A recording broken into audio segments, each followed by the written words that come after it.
how hard you hit. It's about how hard you can get hit and keep moving forward. To infinity and beyond! Some people without brains do an awful lot of talking, don't they? It's classified. You talking to me? I could tell you, but then I'd have to kill you. I can't fly! Expecto Patronum! Entertainment X. You never know what you're gonna get. This is a fun little tidbit of an episode. A while back, I was on Patrick O. Jones's podcast, Why I'll Never Make It, and we had a wonderful conversation. I actually got to be interviewed, which was just fun. So here is the recording from that conversation, and I hope you enjoy. Keep on keeping on.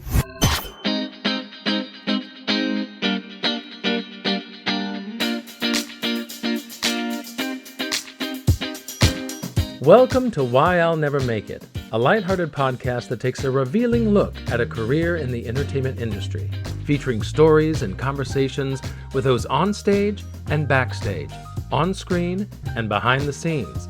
To keep up with all the guests and episodes, go to the website, winmepodcast.com. There you will find ways to follow and connect via Twitter and Instagram, as well as ways to support and donate to this podcast. I'm your host, Patrick Oliver Jones, and this is Why I'll Never Make It.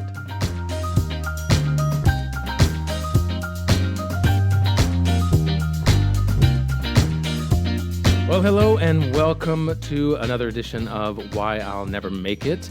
So I hope that your week is off to a good start. Mine, this past weekend, was a little rough, and I'll just jump right into why I'll never make it. My neighbors. Now, last night, it started around 10 p.m. and they're just bebopping, boop-bopping with their music. It's like, okay, great. And then 11 kept going. And then by midnight, the sound had increased. The party had gotten bigger. And now these people are my neighbors directly across the alley from me. So I can see into their window, which was open, music blaring, and the hookah pipes were out, and they were just having a grand old time. And playing this music that was coming right into my window, of course. And I mean, you know, what can you do? I guess I could have got out my, BB gun and shot through their window, but I opted not to do that because I'm the bigger person.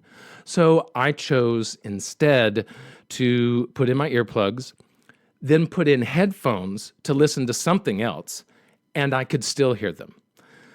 So what I had to do is just come out to the couch, and I eventually fell asleep, after taking 2 sleeping pills because I wasn't going to get to sleep on my own. So anyway, so that was my weekend. I hope yours was better. But speaking of better, today's guest is a good friend of mine, Clayton Howe, and I hope he got sleep because I guess we'll find out in a minute or two when he starts speaking. But he and I know each other from Disney Cruise Line. I was a guest artist that was on the ship, and he was a fellow performer, and I think we did 3 shows together on board. Jafar was the one that I was actually cast as in the Aladdin show, and then we did 2 other basically Disney review shows. It was basically an excuse for them to play different songs from all of their movies. And so we did these 3 shows. I was on board about 3 months, and his contract was 6 months. So I was there for the first part of that contract. And so he and I got to know each other, had a great time.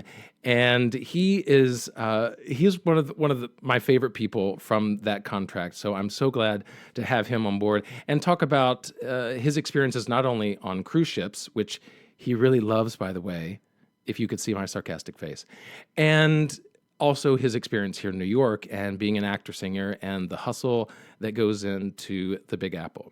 So without further ado, let's welcome to the show my good friend, Clayton Howe. Hello, hello. Hello there. So glad to have you here. Yeah, I'm so glad to be here. I know you trekked it all the way up to Washington Heights today. I did, and I came up here for the podcast, but I also came up here for the view of that bridge. I know, really nice. yeah. The George Washington Bridge is literally a block and a half from my building, and you can kind of see it as you walk into the building. Oh, yeah. You can see it through the buildings there.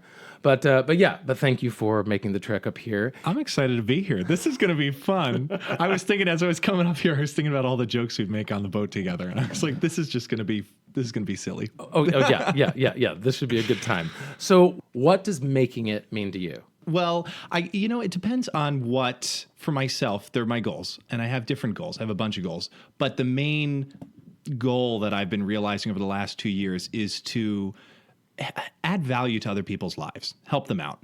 And that's how we started this whole conversation about podcasts and everything, and performing. To me, I get it. I get that rush in there and the creation of other projects I'm working on. But it's the idea of actually just helping other people, because I do believe if you help enough other people get what they want, they'll help you get what you want.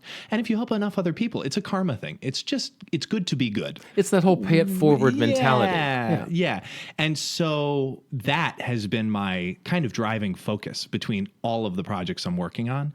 And as a result, I said that with a question mark. And as a result, they've been celebrated, and again, with the podcast, it's so much that I'm going to stay with that and keep working on that, because I'm being celebrated in that. And there's people who are saying yes to being a part of it. And in turn, I'm making friends with more people, and people are your best resource. So the people that I connect with on different shows, I end up working with in theatrical endeavors, et cetera, et cetera.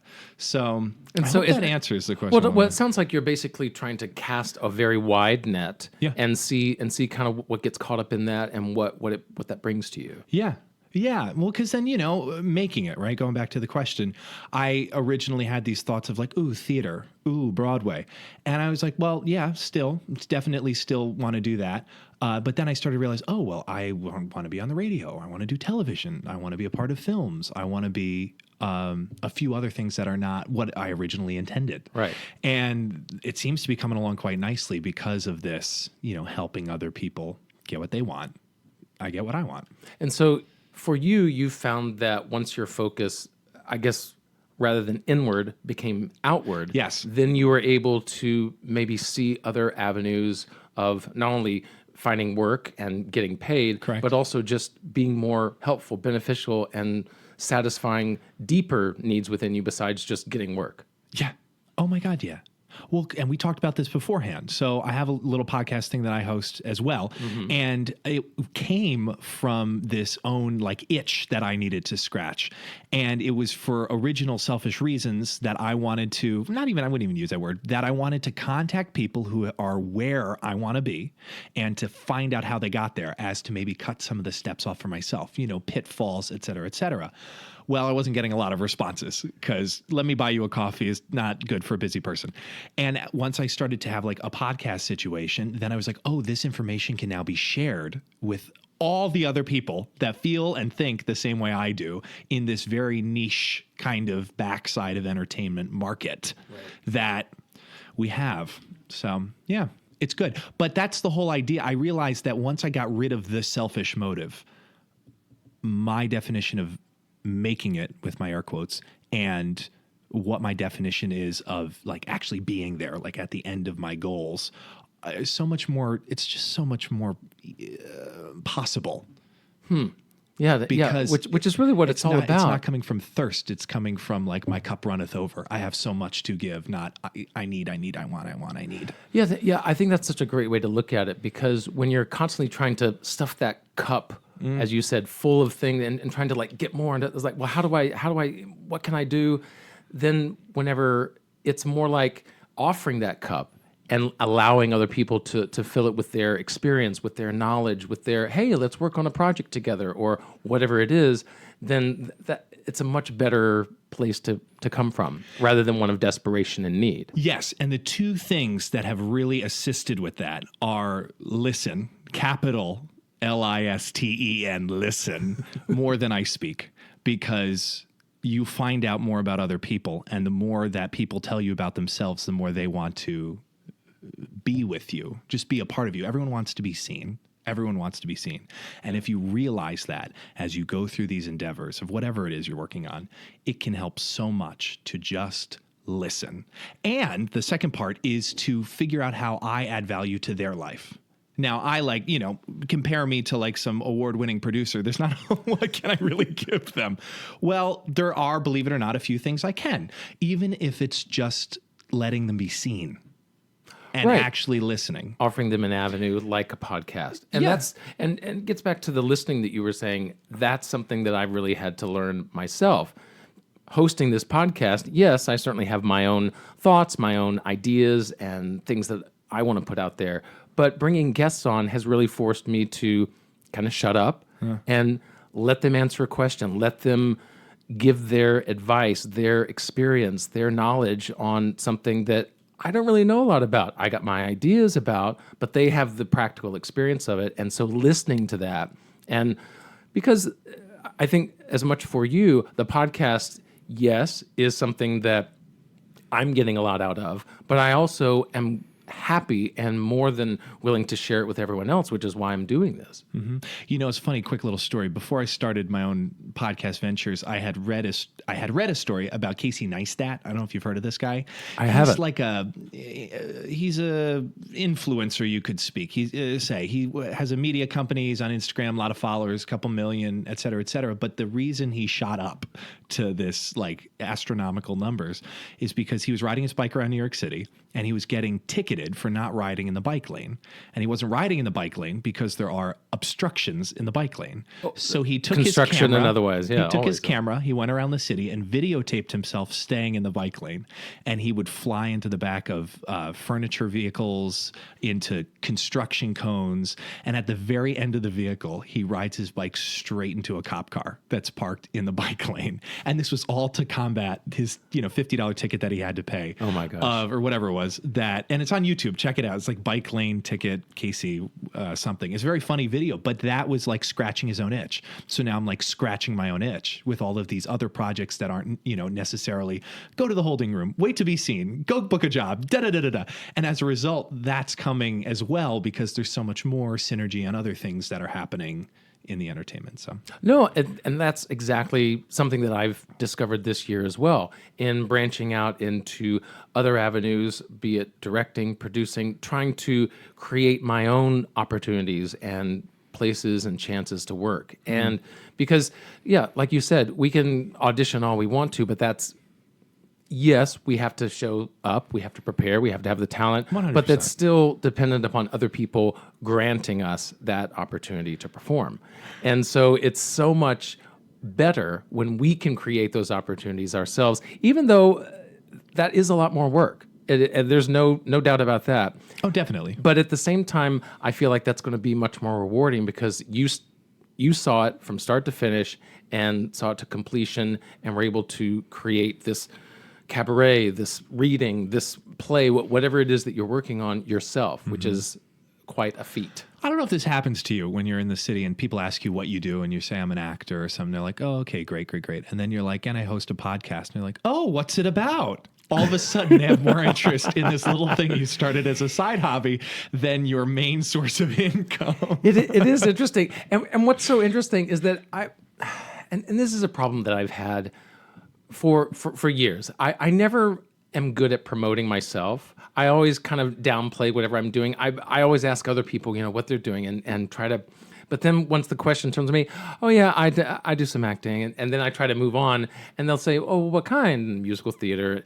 So right. I always have to have people like pull it out of me. I'm not that person. So when it comes to this podcast, I was the same way. I was like, yeah. I'm an actor. I mean, what were you doing today?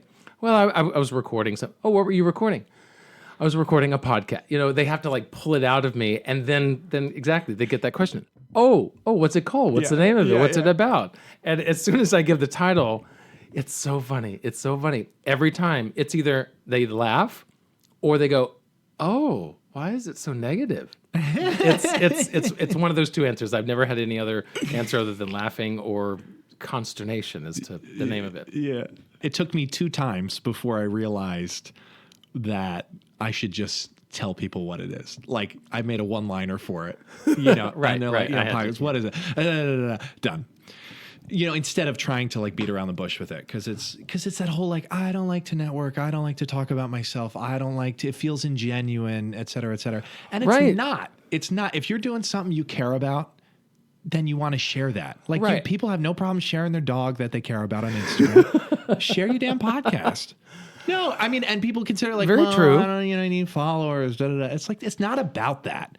You work towards your core group of people that can actually benefit from what you're doing, and it'll grow. Yeah, I love that we're kind of like getting into the nitty gritty of podcasting because Why not? Yeah, well, I mean, it's something that for you listening, I normally just kind of talk about the business and bring on a guest, but it's interesting to kind of get a backstage look at what goes on, here. And I'm looking at GarageBand right now and recording and setting up the mics and then bringing people on and then the editing.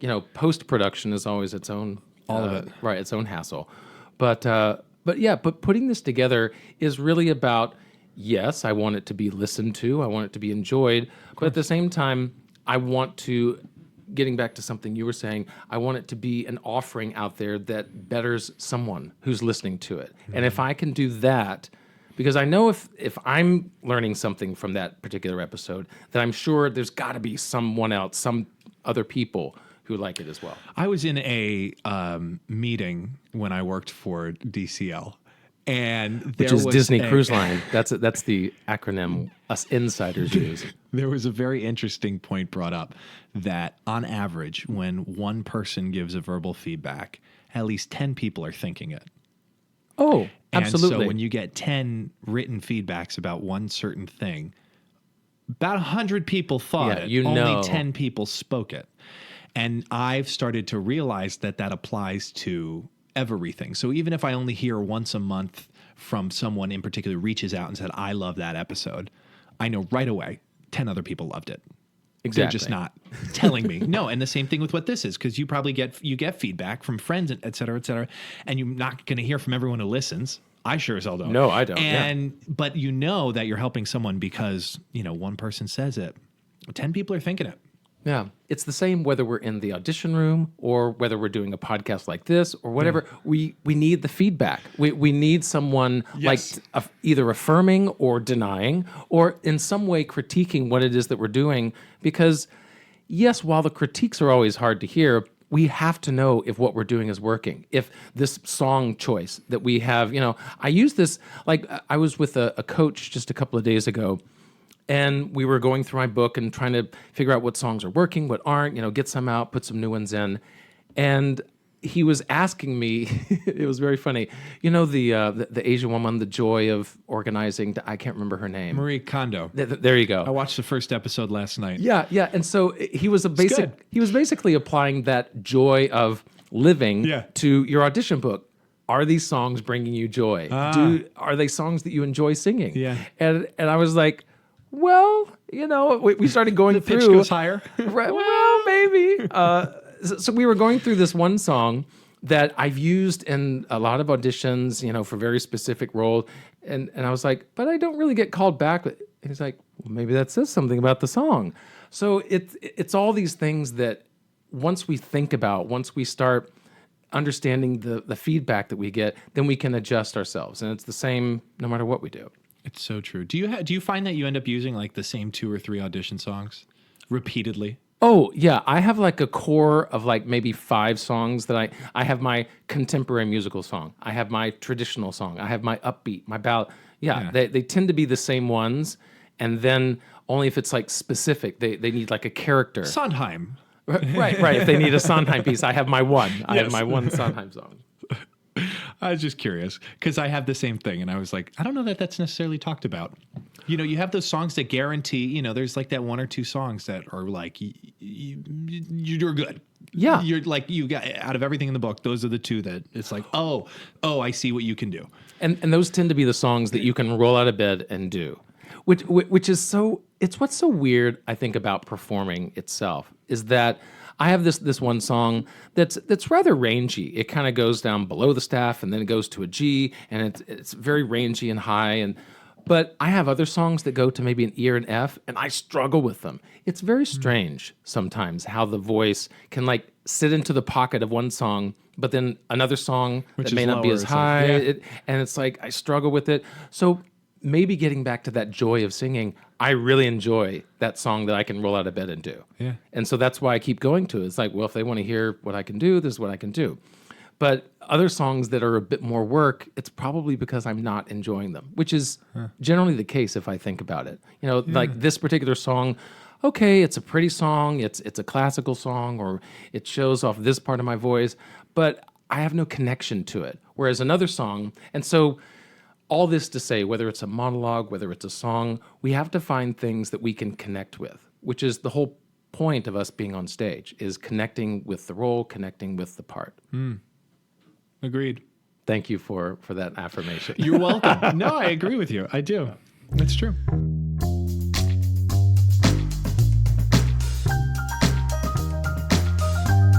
So Clayton, why is it that you will never make it? What is it that's holding you back? Well, It's time to get really personal, really deep. It's now therapy time. no, and I hate to contradict your question right off the bat, but I never have the belief that I won't make it, ever. Nice. Because I believe that whatever you believe will come true. So Okay. I'll say that again. Whatever you believe will come true. If you believe that you're going to be the best friend who never books those jobs and always going to support the friends who book it, you will. Why? Because you've given yourself the power to believe that.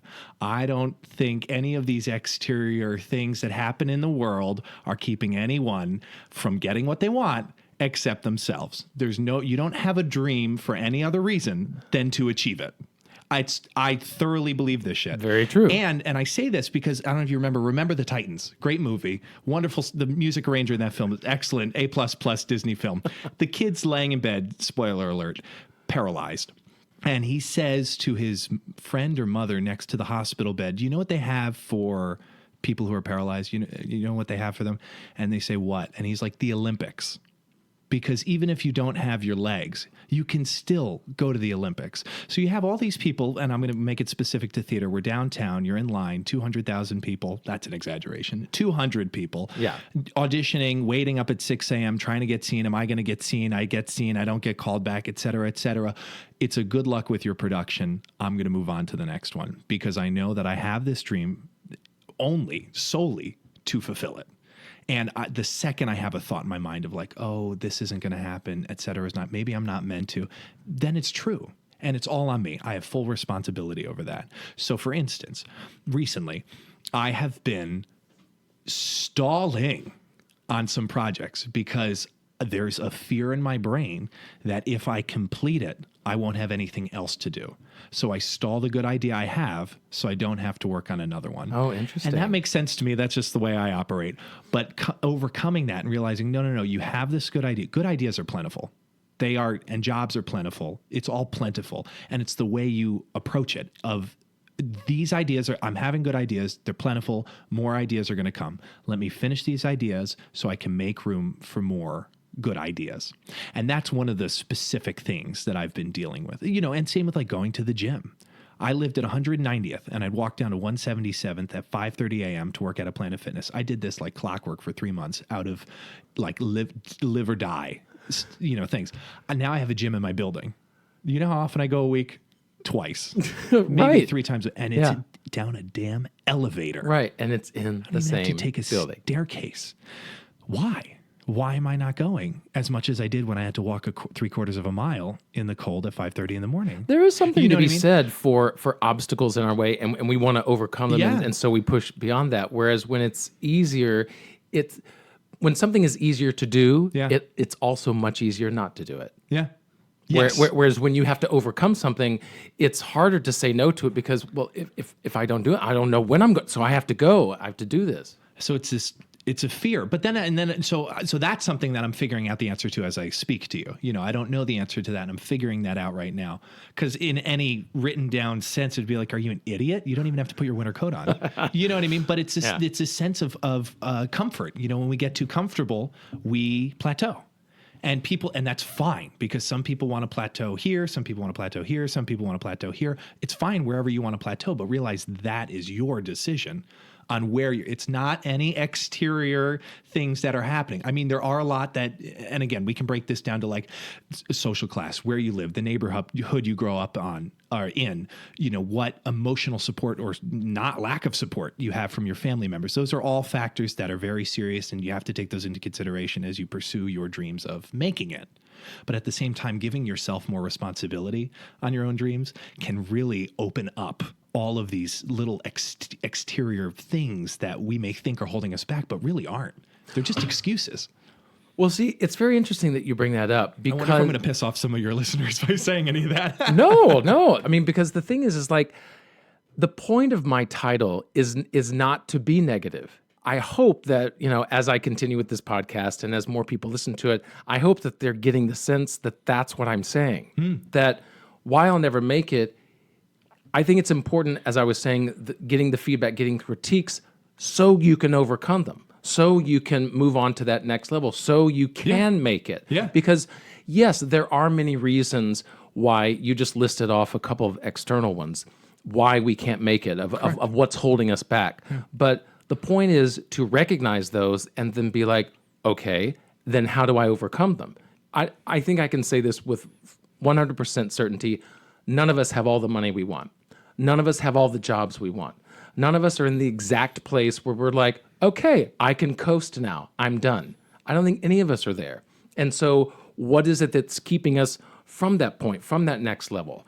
And I think that's what's so important, because I know for me, like just yesterday, I did one audition, which went really well, and then I was racing over to get to this other audition, and it's like they were about to close. I was like, can I get, and I said, yes. So I got in, I got my resume, got my book together, went in, and then I went up on the lyrics to the song. I mean, I kept singing and I pushed through it, but I realized that I wasn't fully there because I was so busy with the process of auditioning rather than focusing on, okay, well now I get to audition. Now what? Right. And so it's moments like that reminded me of being on track and keeping focused on what's really important, which is those 90 seconds in the room. That's what's most important. Yes, I need to get there. Yes, I need to have my book ready. It's cold outside, so I need to bundle up, whatever the case is. But once I'm in the room, okay, focus. Yeah. And I wasn't focused yesterday. Yeah, that's tricky. I mean, because you have so many external forces just to get into that line. Mm-hmm. And once you're in that line, you can't help but they trickle, they follow along, they hang on as you walk in the room sometimes. But the people who can shut that off before they enter the room, I feel like are the pros. You know what I mean? And we all do it. We have varying degrees of that. Sometimes I can shut it off, sometimes I can't. Exactly. Same for you. I mean, it's evident because you work, so you're doing something right. But right. But yeah, I agree with you.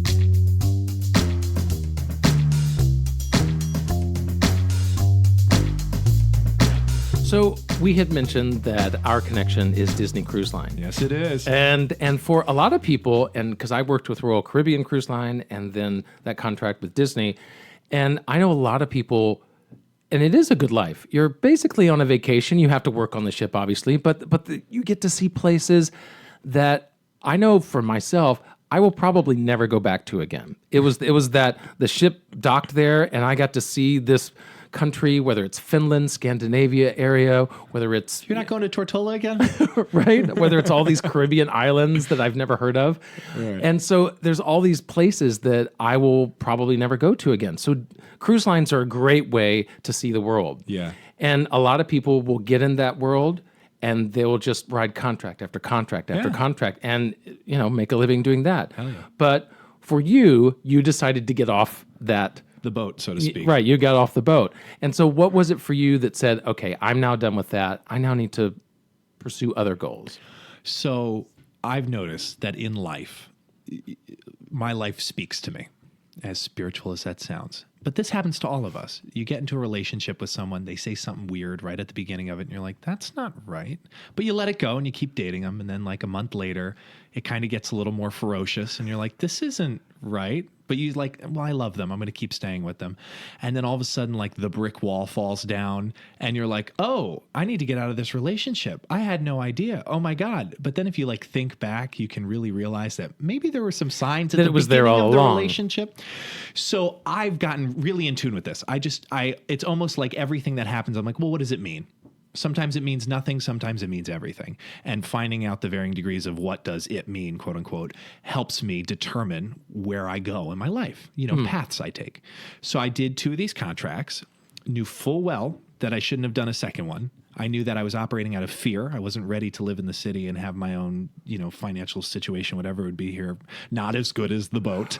And Right, exactly. I was like, and they got me like before I even left Orlando with an offer. And I was like, okay, I'm going back. And I went back, and it was, and I'm incredibly grateful. But while I'm there, I know that for other people, this is it. This is what they want. There are some people who live to work for specific companies, whatever they are, not just Disney. And that was like, I was like, I'm taking away an opportunity from someone who would truly be grateful the way I was grateful when I got that first phone call over a year ago for my first contract.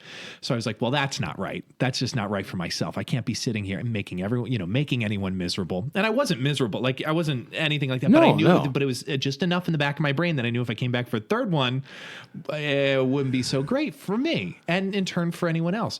So I got back and I was like, I got another offer for another one.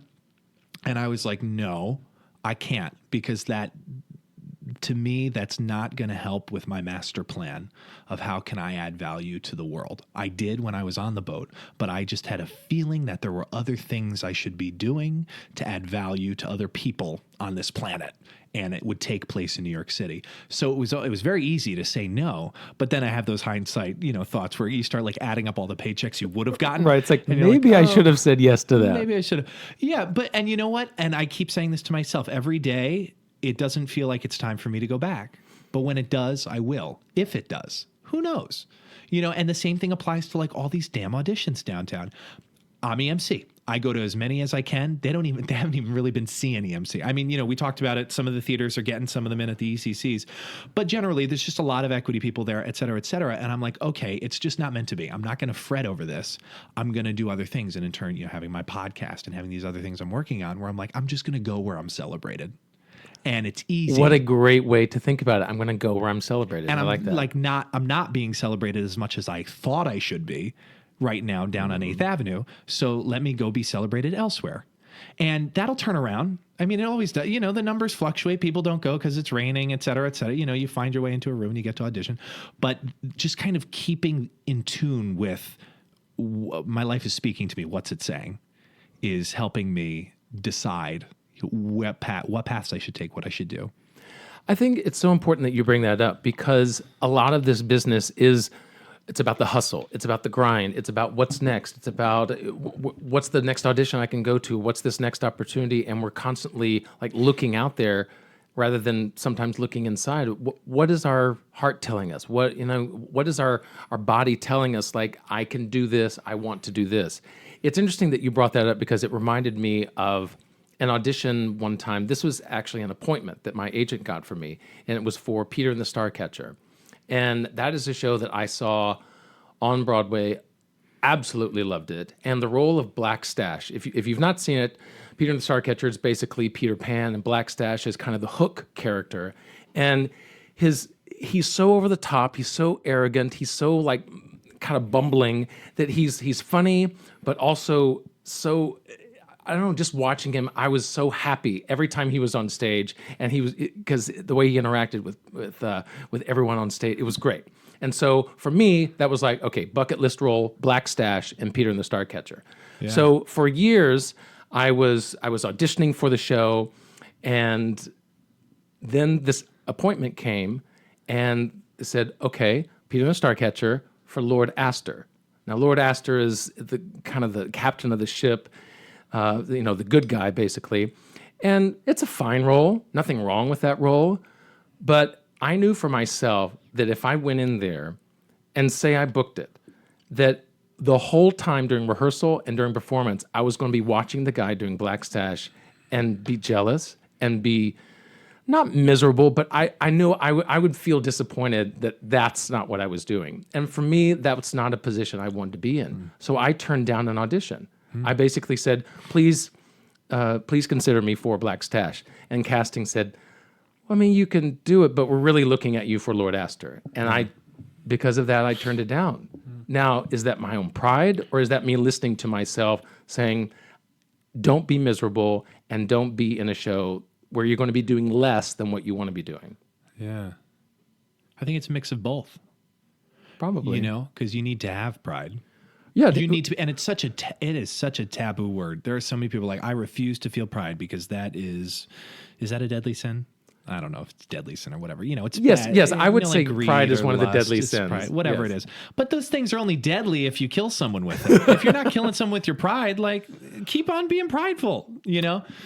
Well, I mean, this whole business is based upon our own confidence and ego to a certain extent. I think it can reach a line to where then no one wants to work with you. But to a certain extent, we have to be like, this is what I bring, this is what I do, and I know I do it well. Yeah. Bam. And I think that confidence is when you see it on stage, when you see someone who owns a role, it's not because they timidly went in there and said, well, I don't want to step on anyone's my turn toes. now? Is it okay if I sing that? Okay, I'm going to sing that. It's not because they did that. It's because they went, damn it, I'm this role. Look at what I can do and get off the stage. And people are like, more. It's true. Yeah. I was taking a class with Andrea Burns at Circle in the Square, and she entered the room for our class 2 separate ways. One was apologetic, where, you know, the door opens slowly and the head peeks through the crack, and it's a, you know, hi, I can, okay, and goes over to the piano, drops the book, you know, picks it up, starts snapping in the accompanist's face, the tempo and everything. Not meant to be mean, but that's rude. And then she goes in again. She enters the room like she's entering a 2nd grade classroom, where she's like, hi, I'm so happy to be here. How can I help? What can I add to the fun that's already, and the excitement, the creativity that's already going on in this room? And I tell you, I stole that, and I do it every time I enter the room, and it works. It works because it's so much about, you know, people going, hi, how are you today? Good. How are you today? Okay, thank you. Bye. And it's like, no, like make a damn joke. You know, if I was auditioning today, I'd be like, you guys hear Punxsutawney Phil didn't see a shadow? It's going to be warm soon. You know what I mean? Like comment on the stuff that's happening in the world. Yeah. Or like what is it? I went in, it was raining the other day, and I went into a room and I was like, oh, how are you guys doing on this beautiful sunny day? Yeah, it's funny. It's stupid. Right, And it right. mixes it up because there's hundreds of people that are just walking in. So like, and that's the thing, like figuring out how to be more of yourself, more unique of yourself, of who you are, because everyone's unique. The world is meant to be unique. I mean, walk into the park across the street. There are no 2 trees that look the same. It's supposed to be unique. You're supposed to stand out. But so many people like fit in this box and cut their hair and do this thing and sing this song. And there's a trend with headshots right now, and the coloring and the colorful shirts and the things that are good. It's like fit. And I'm like, you're not standing out. You got to stand out. That's what we want. And I'm not saying we as in like I'm a casting director. That's what the world wants. Yeah.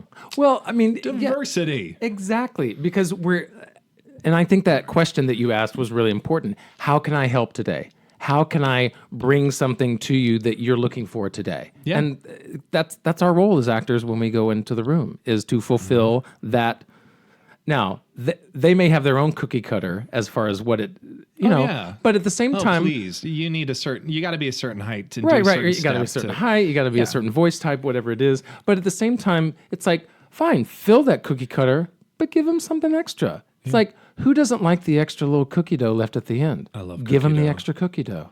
Well said. Give them the cookie dough. I mean, now I'm hungry for cookies. So now that's all I want. But before we do that, so what is it that keeps you going then? What is it?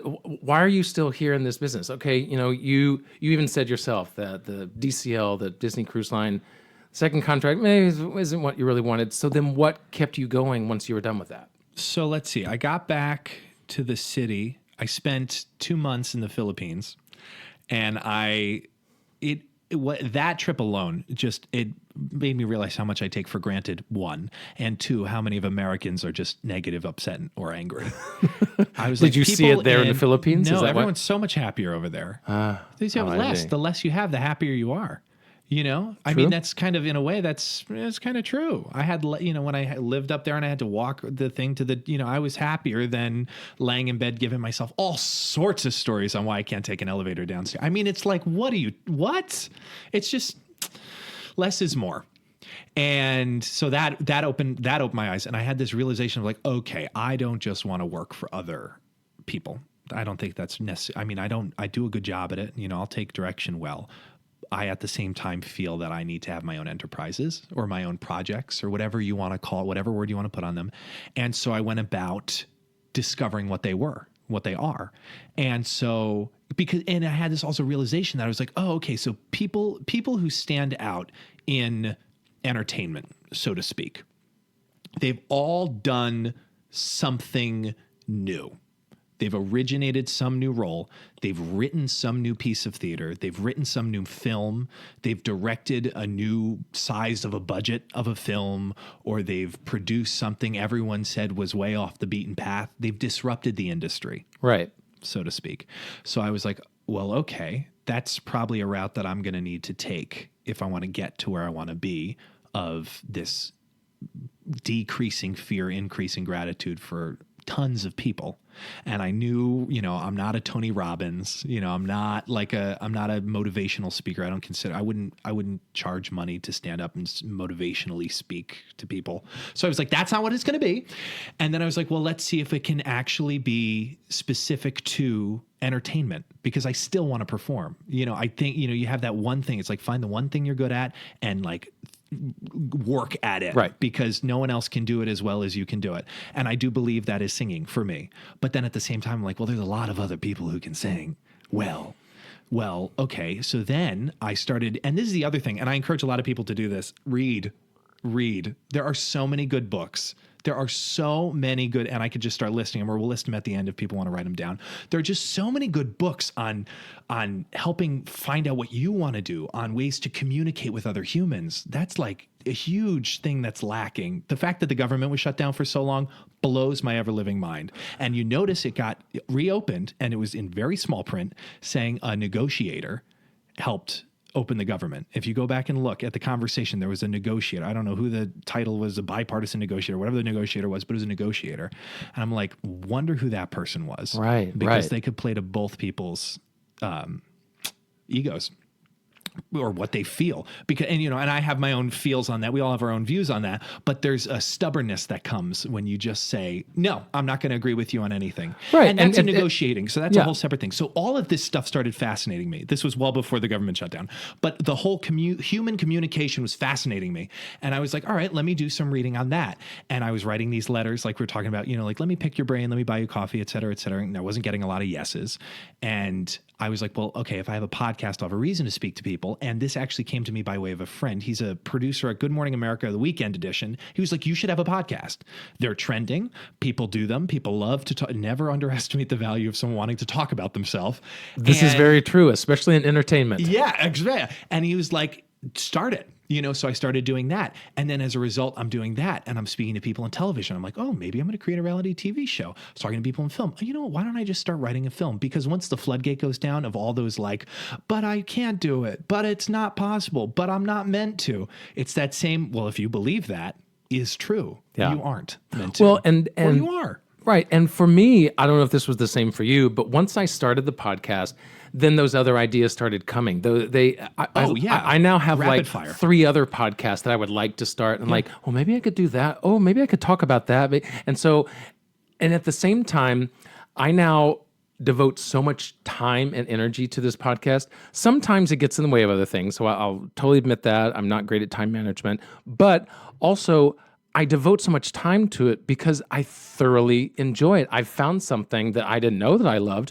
It's come into this large sphere of things that I'm not really great at marketing. I'm not like Mr. Tech Know-How, even though I know a little bit, but these were never gifts of mine, but I'm pouring myself into them and enjoying my process along the way. How are you getting better at time management?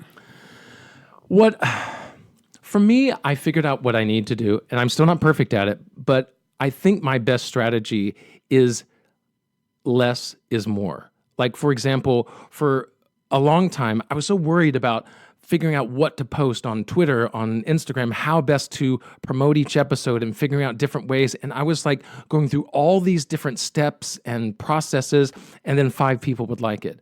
I'm like, okay, well, I'm devoting too much energy to things that aren't being seen. So I try to scale back and just simply think, okay, what is my podcast about? What do I want to share? What is the news, the information, the inspiration that I want to share? And once I got down to the core of why I'll never make it, what's holding me back, what do I want to be doing, and how can I achieve that? Once I started answering those just basic questions, then that informed the kind of post that I want to give, the kind of guests that I want to have on the show. And so that started to simplify. And then I started to cut out a lot of the other work that I was doing. And for me, that freed up more of my time. Editing is still its own thing when it comes to, editing the audio for these things. But as far as the posting and engagement on social media, it was doing less and focused. What have you found with your own? And this is actually a great time to talk about your podcast and what it is. Okay, so I have a little ditty called Entertainment X, where I get to the soul and drive of top performers in the entertainment industry. And there's the elevator pitch. That's it. Adding on to that, we talk about books, movies, quotes, life paths, struggles, anything and everything that keeps them moving forward and inspired. The conversations are about an hour in length. You were telling me you edit your conversations a bit, to cut out the ums and ahs. I don't even do that. You just lay it down, I put slap it out on that intro and I pop it on out. But it's been very interesting because I, start with the community I know, Broadway. And I've had a bunch of that, it's been very Broadway oriented, but now I'm working with, publishers of magazines and Phil O'Brien, West 42nd Street Magazine, a great publication, Hell's Kitchen. People who are like international programmers for MTV and how they work with Warsaw Shore, the spinoff of Jersey Shore and other parts of this world. And who knew Poland needed their own version of Jersey Shore? There's 8 other versions floating around the world. That is crazy. And then speaking to producers or songwriters, I spoke with Wayne Kirkpatrick. We were talking about him from Something Rotten, the guy who wrote Yeah. Wayne Kirkpatrick. See, I knew him back in the day when Amy Grant was big because he produced and wrote a lot of her stuff. Yeah. And so then when I found out that he got into the musical world writing Something Rotten, I was like, wait, what? Yeah. So, and Something Rotten, if you get a chance, I don't know if it's still out on tour. It's on tour right now, yeah. It is something to see if you haven't seen it. It's going to be on Long Island in March. So anyone who doesn't want to go too far, I'll be there. Anyway, but I'm starting to talk to these guys and I'm like, oh my God, there's so much more that I can be doing. The ceilings, the caps that we put on ourselves of what we're capable of are started in school when you're told to sit in a row and be obedient and raise your hand and all this stuff. But if you're going to go into a creative space or creative genre, you can't wait for permission. Yeah. On life, you can't wait for permission.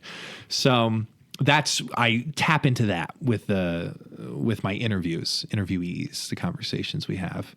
Yeah, Stitcher, Google Play, iHeartRadio, Apple Podcasts. It's on all of them. Entertainment X, and we're actually celebrating 1 year, February 5th.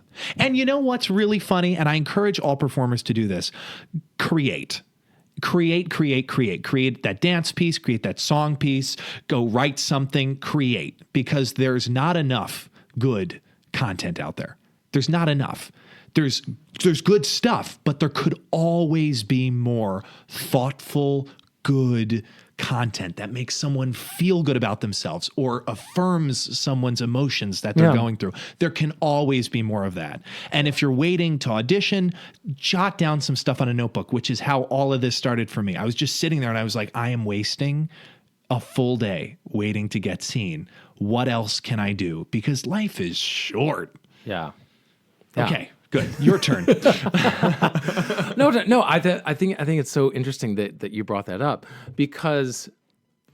So you mentioned creating good content, and I think that that's so important to not see life as this pie that we can only fill, and once the pie is filled, then we're done. No, there are thousands of pies to be made, and thousands of ways that we can better not just ourselves and the community around us, but we can really outreach, whether it's on YouTube, whether it's podcasts like this. I mean, it's so interesting to think about 20 years ago, whenever basically it was the 3 networks, there was some cable being done, and that was our source of entertainment. Obviously, movies have always been there. But then YouTube came along, and now TV's still big, and people love their TV shows and whatnot.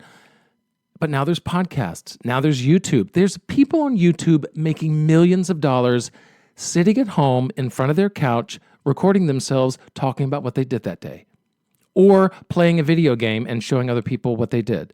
Millions of dollars being made for people doing something that no one would have thought of 20 years ago, or people just didn't know existed. So there's not just one pie. There's so many different ways that we can fill the landscape.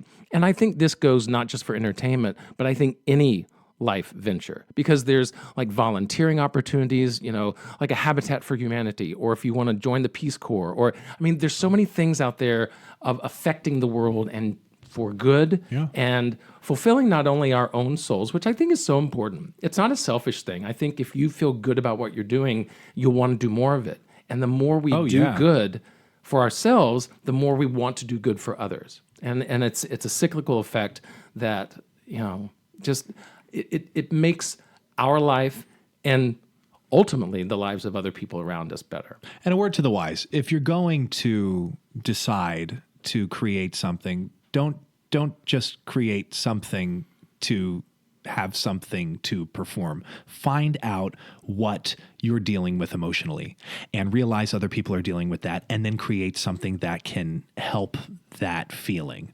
Or find out what a group of people are suffering from and how can you bring joy to them in whatever facet that is. But if you have the creation come from this core of, this is how I can help other people overcome X, it's going to take off much quicker than if it's just like, I want to be famous. I want people to look at me, look at me, look at me. If you're operating from there, people are going to smell through it. And now it's so trendy to talk about your feelings and your emotions. It's becoming so trendy. It's not so trendy. Not as trendy as working out yet, but it's so trendy. Like the physical, take care of yourself as a part of the emotional. But people, you see it, they have an Instagram post and then there's 3 paragraphs underneath it about how they overcame X. And you can tell by line 2 or 3 if they're just putting it out there to get a like, or if it's actually genuine. And if you're actually operating from this genuine place of, how can I serve someone else? How can I really help someone else? I think that's something that I People will smell it. Yeah. In a good way, not a bad way. And that's something that I figured out doing this podcast. Yes, I started this podcast with one goal in mind, and had the co-host originally. And now that it's my own entity, I'm kind of figuring things out. But one thing that I learned was I started sharing what was actually going on, stuff that I was actually thinking and being motivated by, rather than stuff to just generate buzz, And so once I started talking about myself and my experience, about why I think I'll never make it, about why I'm still here, but once it became, that word "I" has been in my title from the beginning, and yet I was rarely using the word "I" when I would talk about the experiences. It was mostly we, or, you need to think about this. And once it became personal, then I think other people realize, oh, I do that too, or I think that. Agreed. You're a man of few words. It's well said. It's well said. I mean, there's not too much to add to that. I think yes, I agree with you.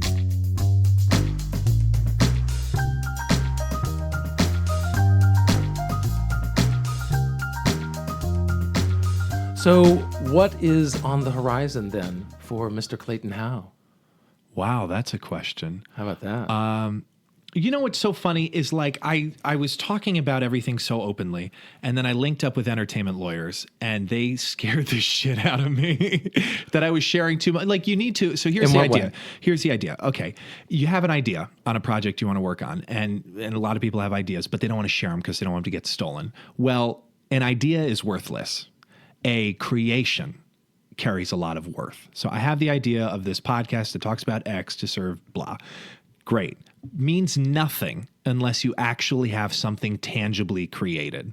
And I started to realize, I could talk about, the TV show I'm working on, the film I'm working on, but it's an idea. Share the idea, get feedback from those that I trust, close friends, people who are willing to actually assist me in it, completely off the record, and then actually create the idea. So with linking up with the entertainment lawyers, I was like, to what degree can I talk about what I want to work on without getting in trouble? Because there's the ugly side of entertainment's like all the law stuff, and I'm learning that too. Like there's a lot, and I was reading about it with To Kill a Mockingbird. I don't think it's going on tour to the West End or something because of the Harper Lee estate. Yeah, the whole talking legal to- issue. I mean, just getting to Broadway, it was like, from what I understand, it was like hours away from like shutting down production. Yeah. And then they that's finally came to an agreement. Yeah. And it was so beautifully done. Go see it. I have yet to see it. Go see it. I want to see it. Really, a really great adaptation of that work. Okay. But on the horizon, I'm seeing the creation that I have of my podcast growing almost, it feels like exponentially. And I always tell myself, I'm going to keep doing it until I feel like I'm forcing it.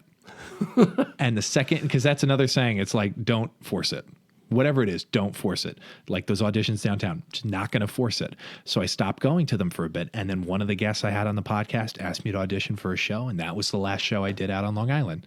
Awesome. I got the job because I did the audition, but I wouldn't have even gotten in the room if someone didn't ask me to show up. Right. Right. So that's so I'm like, oh, well, there's another, opportunity that I have with chatting with people, connecting people. That's another huge thing that's coming. I've had people listen to the show and they'll say to me, so one friend listened to an episode with Eric Woodall, casting director. Right, casting director. Didn't realize how much they had in common with North Carolina, reached out to him, and I don't know if he got an appointment to audition for something or if they just reconnected, et cetera, et cetera. But that's the whole point, is to connect people, because people are your best resource. So I'm looking to meet with I'm looking to connect with as many people as I can to help them and for them to help me. And I offer that to anyone listening. If there's something that you think I can do to help you in some way, reach out, ask me. And if I don't know that I can do it, I'll try and introduce you to someone who can, because that's the whole, that's all it is people helping people to get to where you want to be. You can't really do anything on your own. You really can't. Oh, absolutely. And that's something that I've tried to do, especially with this new year, is that I'm inviting listeners, all of you listening, I'm inviting them to be a part of the show. Do you want to contribute to the blog? Do you want to, there's a place on my website where you can click a button and leave a 90-second message. What are you going through? What have you gotten out of the podcast? What is it that's holding you back? Why are you still, all the questions that I ask here, having listeners answer those same questions, and then I can put them on the podcast. Or maybe they want to be a guest themselves. It's stuff like that once you start connecting with other people, you realize, number one, you're not alone. And I think that's so important to realize that we're not in our own bubble, that we're not this isolated, no one wants me, why am I not getting work, I'm alone. To realize, hey, other people are struggling, but also other people are succeeding. And I can either be in one of those camps. How can I go from struggling to succeeding? Agreed. I'm teasing. Yes. And the question about the horizon, that's something I'm actually struggling with, because I don't think I actually really answered that specifically enough for my liking. That's something I'm struggling with, because I had all these great ideas. I thought they were great ideas. I created them. And now I'm getting to a certain point of meeting people that I'm like, okay, I need to reevaluate what I really want out of life. You know what I mean? What sort of life, and in this, it gets specific. I have to get really specific on, where do I see myself heading in life? And I think that's holding me back right now from taking that next step in any direction, because I have not actually come to terms with myself on what do I really want out of life? Because you can say, some might say on the surface, I want a lot of money, but you don't really want a lot of money. You want the feeling money gives you. The opportunity that it brings. It brings you opportunity. You can be with whomever you want, wherever you want, whenever you want. That's a lot of opportunity. If you can fly to X or rent a car to go to, Y or wherever you want to go. So I'm now I'm having this conversation with myself of, okay, what do I really want out of life? Sure, I'd love to be on Broadway. Sure, I'd love to be in films. Sure, I'd love the podcast to have millions of listeners. Sure. But that is not an answer. I mean, that's not specific. And it's almost like and for myself, and I only speak for myself, to say that on the surface feels contrived. It feels ingenuine, and it's not real. And that's where I keep coming back to that original thought, which I said, of helping other people, increase gratitude, decrease fear, helping other people realize emotions and what they mean, because there's so much change that can happen from entertainment. A show on Broadway can literally change the world. And so I'm having that thought now. Okay, so what do I want to do it in which medium, in what way? So to answer your Horizon question, who knows? We shall see. Yeah. It's an open book. But keep asking. It's a chapter that has yet to be written, kind of thing. Yeah, it's an exciting chapter, though. And it's interesting to think about the ways that the art that we create can affect people. And that's part of the reason why I created the Spotlight series, the bonus episodes that I have, where I talk with people who are using the arts in a way to affect the lives of the youth. Or I just had an episode where this woman created this organization to use the arts to help those who are incarcerated. I mean, it's like there are things that people are doing that in ways that are so altruistic, that are so helpful and others oriented, that it's a reminder that there's so much more that we can do with our art than just booking that job.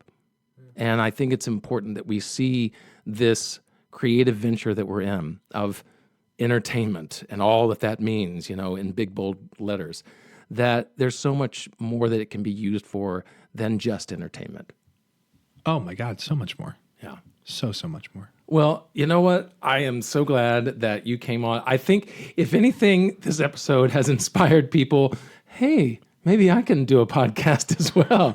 There's going to be hundreds more podcasts that we've spurred from this episode. The medium is still new. It really is. Still brand spanking new. It's something like 70% of the U.S. population has never even listened to a podcast. So it's still like there's so many different people out there who have no idea what this podcast world is. And so, why not? You can be that person who gets that 73% to start listening to podcasts. I'm certainly trying to be one of those people. Yeah. And it sounds like that you're creating your own little niche with Entertainment X as well. Yeah, branding and creation of new markets could be a separate conversation. That's another hour to break that down. Well, that's why I had Tony Howell on, who talked a lot about branding. Tony Howell. Yeah. Gorgeously shiny, bald-headed man. That's the one. He was in PS Kitchen, sitting upstairs doing some work in their remote space, and I was finishing up an interview with Peter Gaffney. He's head of programming, etc., for MTV. Okay. And Tony came over and asked me what I was doing, what podcast was about, and we chatted and we connected on Facebook and became friends. He's a really nice guy. So that's hilarious that you just said that, because the only reason I know him is because he spoke to me at PS Kitchen on 48th Street next to Longacre Theater after I'd finished one of my interviews. Yeah. How funny is that? Yeah. Yeah. Well, I mean, now you can go back and listen to his episode. I'm gonna. I didn't know you two knew each other. That's cool. All right. Well, thank you again so much, Clayton, for joining. I mean, you've given me a lot to think about, because it's really kind of spurred me on to continue to dig deeper as far as not just why I'm performing or why I'm doing this podcast, but what it is that I want to do. What is the impact that I want to have? And I think that's something that we all can learn from. It's insane how much we go through life almost on autopilot. And I didn't realize that until about a year ago. And I was like, holy crap, what am I doing? What's it all for? You know what I mean? And I'm not saying that we're going to find the answer to the universe and, blah, blah, blah, blah. But you have an unlimited power inside of you to actually make a change that's positive on the planet before you leave. And that is so powerful and so important. Yeah. And hey, no, please, if you want to work on a cruise line and do that, you're making a change. There are kids that are on that boat. So you will make a change in whatever you do. And I bring up the cruise line because we started the conversation around that. But even if it's just I want to be in films to be in films, you're going to make a change to someone sitting in that theater. So there is change you can make, even if it's just for that, but realizing, that's what it's for, can add so much more power and gusto and thrust to your career and your path in life, and other people will see it. Absolutely. You can smell it when something feels shifty and shady. You can smell it when something feels genuine. You can just tell. You can. It's your gut. It's the thing you can't even describe. I don't know why. I just decided not to go down that dark alley. Why? There's something inside of me told me not to, So I'm a huge proponent of all of that. Thank you for letting me talk about it. Absolutely. I really appreciate it. As a wiser man once said, the journey of 1,000 steps begins with one step. And so hopefully this podcast is a one step on that journey that we're all taking. I thought you were going to start this by saying, look for the bare necessities of life. As a wise bear once said. As a wise bear once told Mowgli. Oh, Lord. Anyway, yours is much better. Thank you, Clayton.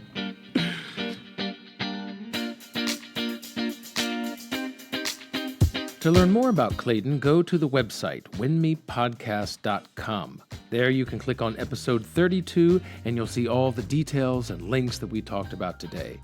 Also on the website, you'll find a link to help support my efforts in producing this weekly podcast through your generous donations. More importantly, if you enjoy listening to these stories and interviews as much as I love being a part of them, then please share this podcast with those who you think would enjoy and benefit from these conversations. As always, thank you for joining me in Clayton today. Don't miss a single episode by subscribing on Apple Podcasts or your favorite podcast app. I'm Patrick Oliver Jones, and I'll see you next time on Why I'll Never Make It. You've been listening to Entertainment X, the podcast. You can follow Entertainment X on Instagram at _EntertainmentX_. If you haven't yet, go to Apple Podcasts and subscribe, rate, and review this podcast.